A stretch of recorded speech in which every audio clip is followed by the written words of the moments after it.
ang mga kwento ng pag-ibig, kwento ng buhay at kwento ng pag-asa dito sa Barangay Love Stories. Love Stories.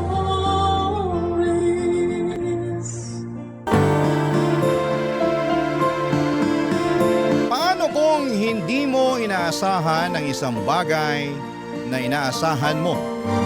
Tutuloy ka pa ba o tatalikuran mo na? Dear Papa Dudut, ako po si Dalia, 29 years old at isang babaeng hindi naniniwala sa social media. May Facebook naman ako pero ginagamit ko lamang yon para sa trabaho ko. Pero kung pagkilala sa ibang tao ay mas gusto ko pa rin yung personal. At ang pinaka gusto ko lagi yung makilala sila sa text. Napakaluma, no? Ganong paraan ko rin gustong makilala ang Prince Charming ko.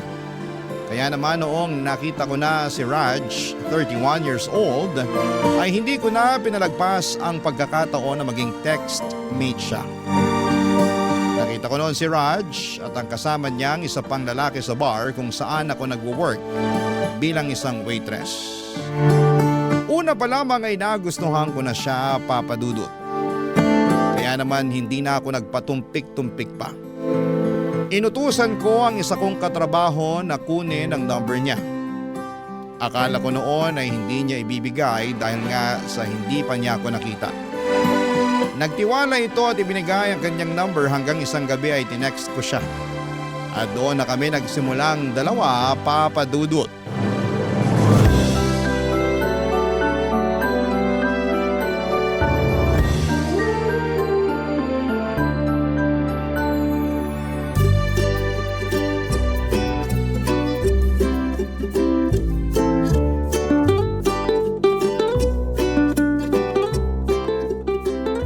I-text ko na nga siya ngayon.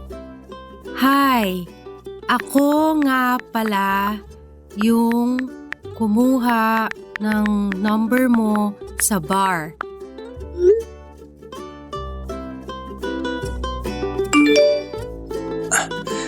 Saan na ba yung phone ko? Eto. Hi, ako nga pala yung kumuha ng number mo sa bar. Okay, replyan ko nga. Dalia, right? I'm Raj.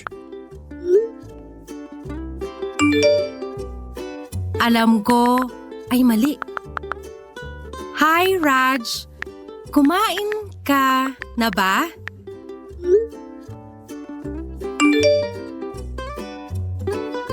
Actually, hindi pa eh. Gusto mo sabay tayo?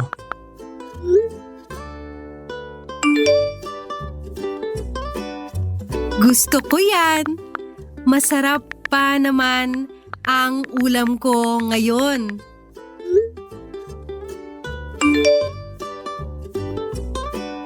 Ako kasi di ko masyadong gusto yung ulam ngayon. Tortang talong.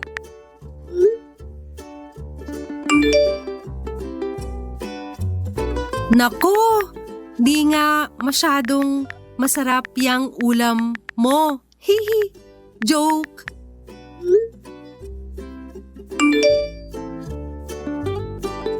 Pwede ba kitang tawagan? Gusto ko kasing marinig boses mo.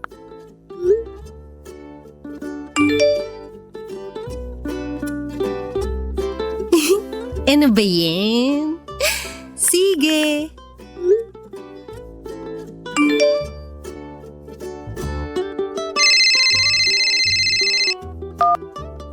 Hi, Dalia. Hi, Raj. Nasabi ko na siya kung anong ulam ko. Ikaw, anong ulam mo? Sinigang na baboy. Wow! Paborito ko yan. Yung sinigang o ako? Charot! Pwedeng both kung papayagan mo. Oy, joke lang ha. Baka mabigla ka sa akin. Okay lang. Pwede mo naman akong biglain ng biglain. Nga pala, di pa kita nakikita eh. Bigla ka kasing tumakbo papunta sa kitchen ng bar nyo. Buhok mo lang nakita ko. Pero okay naman buhok ko, no? Hindi naman kita yung split end sa malayo. Hindi naman, pero parang sunog. Ah, nasunog kasi yun nung nag-aalay ako ng kandila sa altar namin. Hindi ko napansin kakadasal at kakapikit ko kinakain na ng apoy yung dulo ng buhok ko. Sobrang taimtim ng pagdarasal ah. Ano ba yung hiniling mo? Wag na, nakakahiya. Pilitin mo ko para malandi na kita. Anong sabi mo? Ha? Wala. Sige na, ito naman. Nahiya pa. I said a little prayer kasi na sana makatext at makatawagan ko na yung forever ko. So, ako na kaya yung sagot ng dasal na yon? Tingnan natin. Ika-claim ko na. Pwedeng ako na?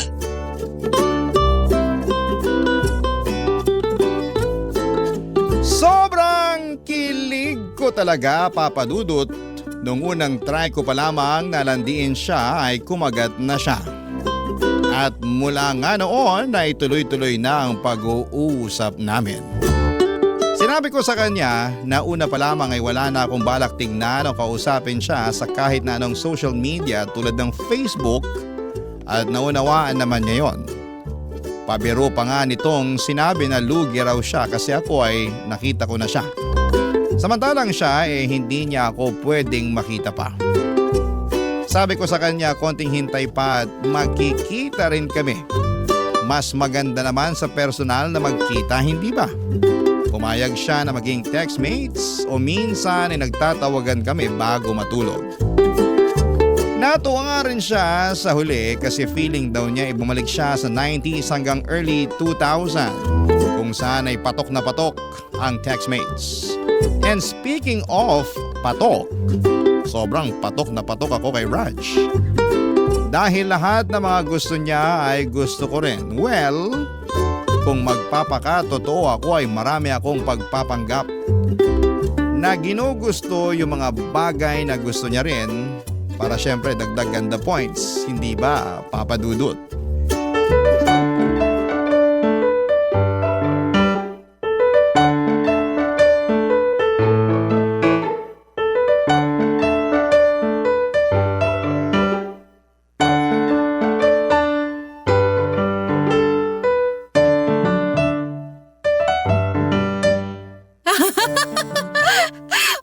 Ako rin!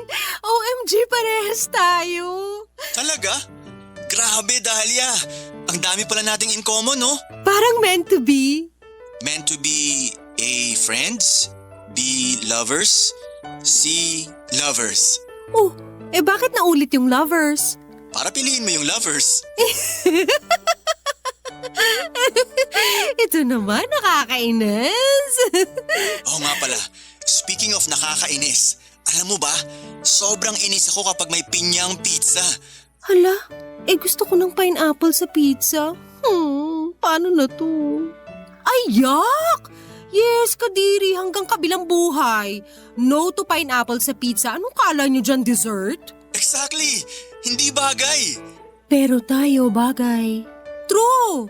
Naku, naunahan mo ko, dapat nga ako ang unang magsasabi sa niyan Ayoko talaga ng pineapple sa pizza. Saka yung pasa sa embutido.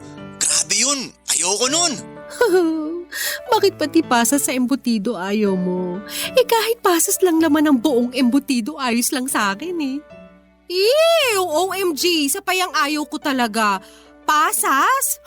Ano yan? Menudo? Uy, ako gusto ko ng pasa sa menudo. Doon, okay ako. Ano ba yan? Ayoko nga ng pasas sa menudo. Ay, totoo yan. Kahit budburan nila ng pasas yung menudo, ayos lang. Kahit nga yun na yung gawin nilang karne. Saka gusto ko yung green peas sa menudo. The best yun! May allergy ako sa green peas pero konting kembot na lang sa pagpapanggap. Malulusutan ko rin to. Ako rin! OMG, same! Grabe talaga, ang dami nating pagkakaparehas. Kulang na nga lang pati feelings natin. Parehas. Sorry na, pasas, green peas at pinya.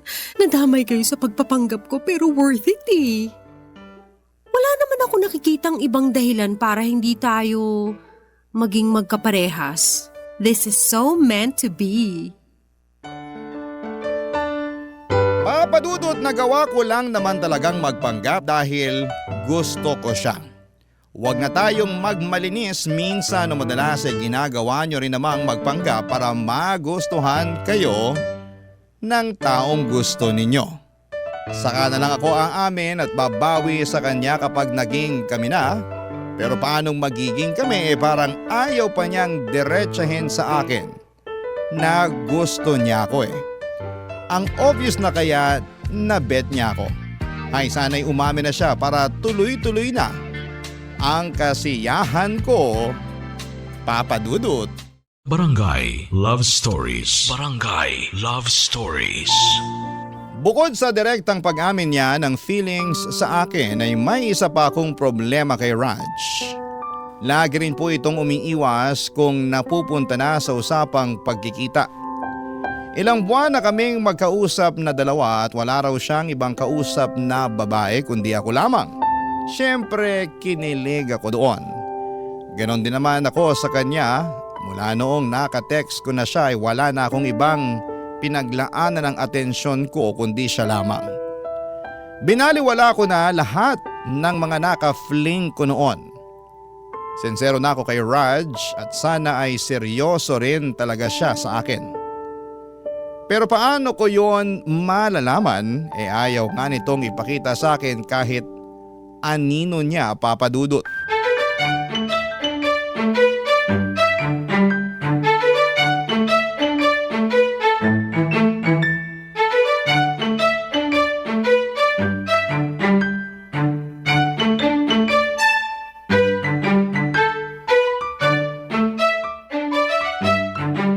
Ano bang masarap na dinner ngayon?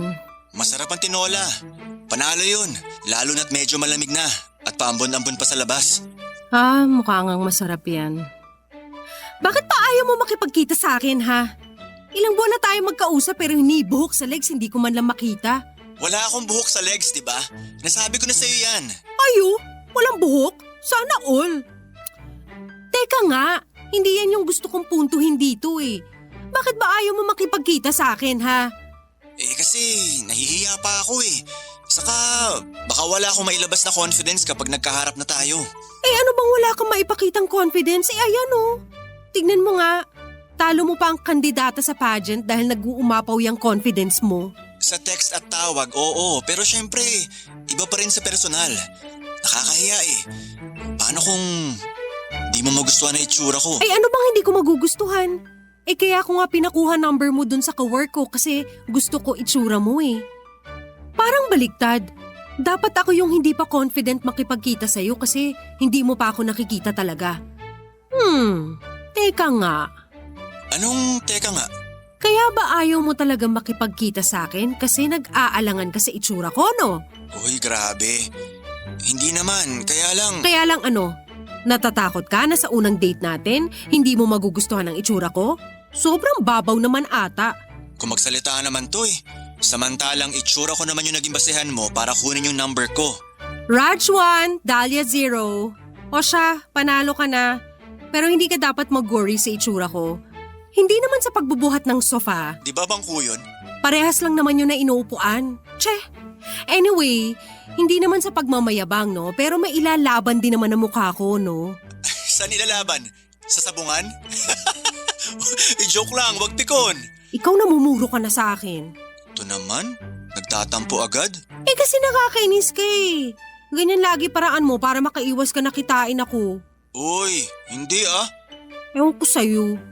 O sige na, mamaya na lang tayo mag-usap kasi may gagawin pa ako. Host, anong gagawin mo? Sabi mo, free ka makipagkwentuhan sa akin ngayon ah. Nagbago ang schedule ko bigla. May bubuhatin pa pala akong sofa. Okay, bye! Nagtatampo ka nga. Hindi ah. Bakit naman ako magtatampo? O siya, next time na lang tayo mag-text o magtawagan. Okay lang yung next time. Itanong mo sa sofa ko na nagtatampo. Babu! Legit ang pagtatampo ko noon, papadudot.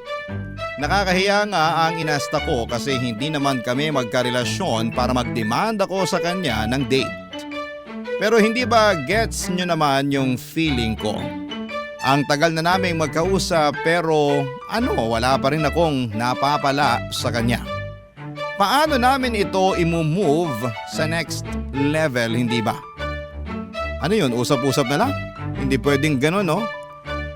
Hindi ako nagparamdam sa kanya ng ilang araw para ma-feel niya talaga ang pagtatampo ko at para ma-realize niya na mali na hanggang usap lamang kami. Ano yon, after niyang tanungin lagi kung ano ang ulam namin wala na palang iaakyat na next level yon? Hindi pwedeng ganon, Papa Dudut. Bahala siya. Na-miss ko siya pero hindi ito ang oras para maging marupok ako. Kailangang manindigan ako. Kapag hindi pa rin siya makikipagkita, no text o tawag akong sasagutin mula sa kanya.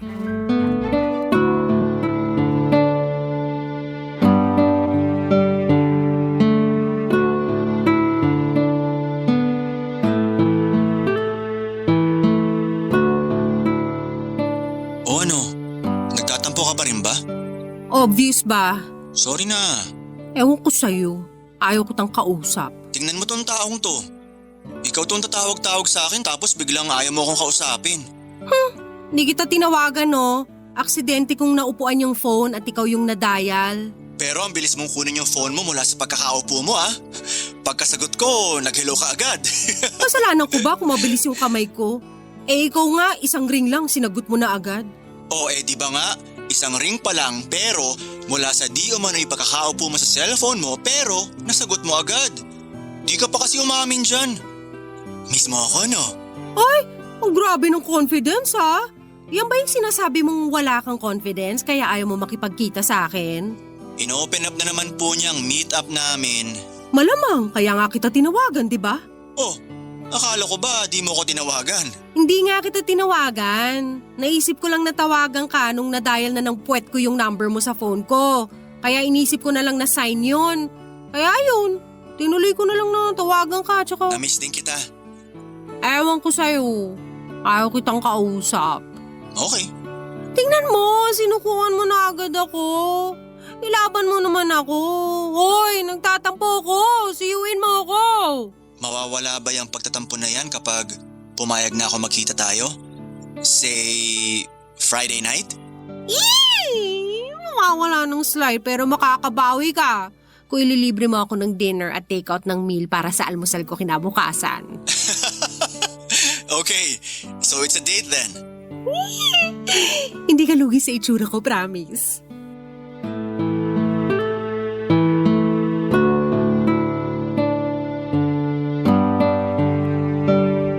Sobrang hindi ko maitago ang saya ko nang sa wakas ay pumayag na si Raj na magkita kami. Ang dami na naming pinag-usapang plano kung ano yung mga gagawin namin kapag nagkita kami, Papa Dudut. Napa-shopping tuloy ako bigla nang isusuot ko. Hindi pwedeng basta-basta lamang ang damit ko. Kailangang lulutang ang ganda ko. Nakapagbitaw na kasi ako ng salita sa kanya na hindi siya lugi sa itsura ko, dapat ay panindigan ko, hindi ba?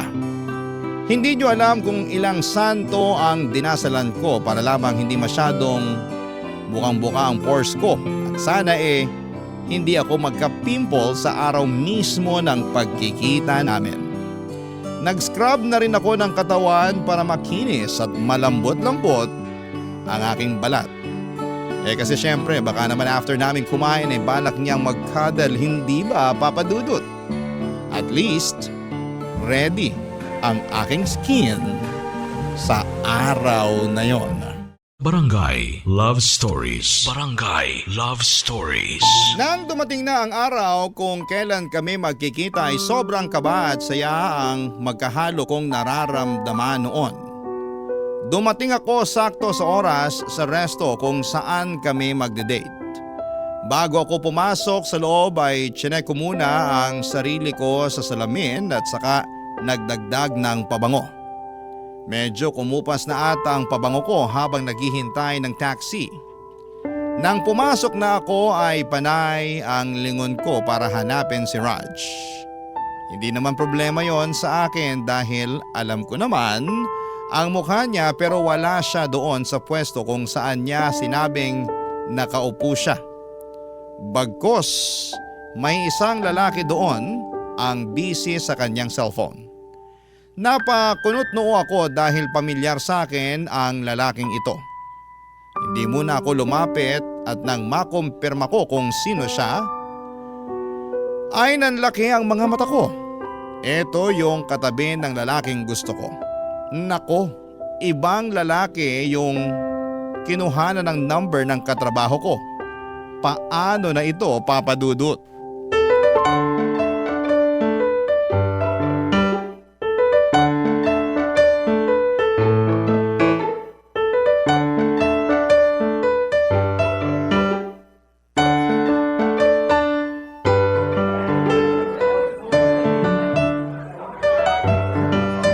Hi, Raj?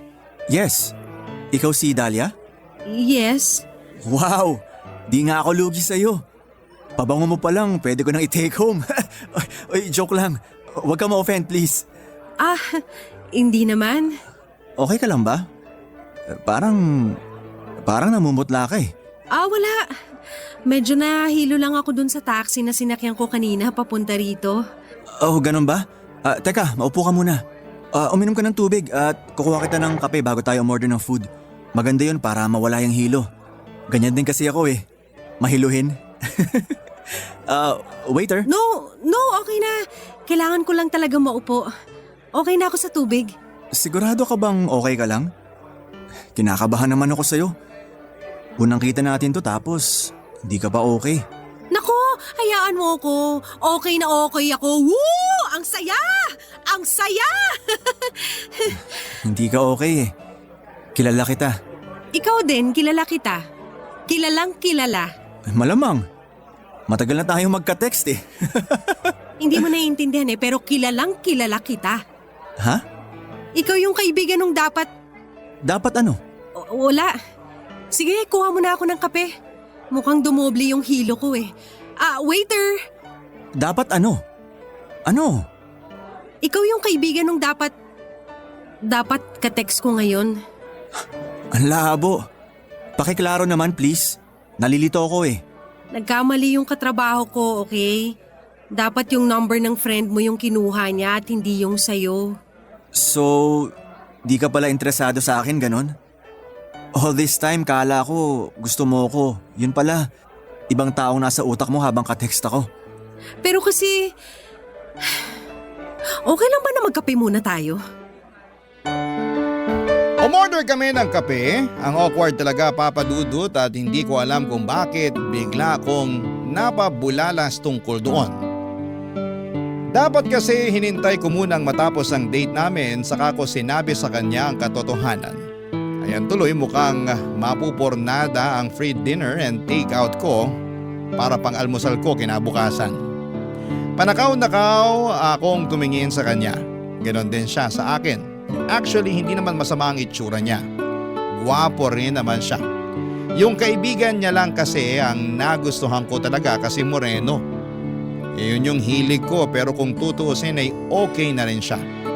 Dapat kasi hindi muna ako nagsalita kaagad. Nakakahiya tuloy. Ngayon ay hindi ko alam kung paano tatapusin ang date naming dalawa, Papa Dudut.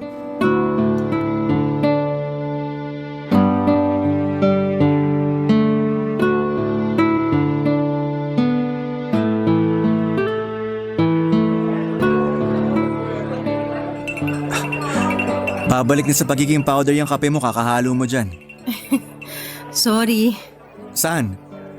Sa kakahalo o sa pagprangka mo sa akin na di mo ako gusto? Wala naman akong sinabing di kita gusto. Ang sabi ko lang, mali yung inakala kong tao na makakadate ko ngayon. Pinaganda mo pa eh, ganun din naman yun. Hindi ako yung gusto mo. Kala ko sa atin ako yung madidismaya sa makikita ko. Baliktad pala. Ikaw yung nadismaya. Ako dapat yung mag-sorry. Sana maintindihan mo ko. Siyempre hindi ko naman inaasahan na mali pala yung nakuhang number ng kawork ko. Nakakadismaya ba itsura ko? Hindi So sa paningin mo may potential ako? Potential na ano? Maging rebound mo. Grabe yung rebound, ha? Eh di ba parang ganun na rin naman?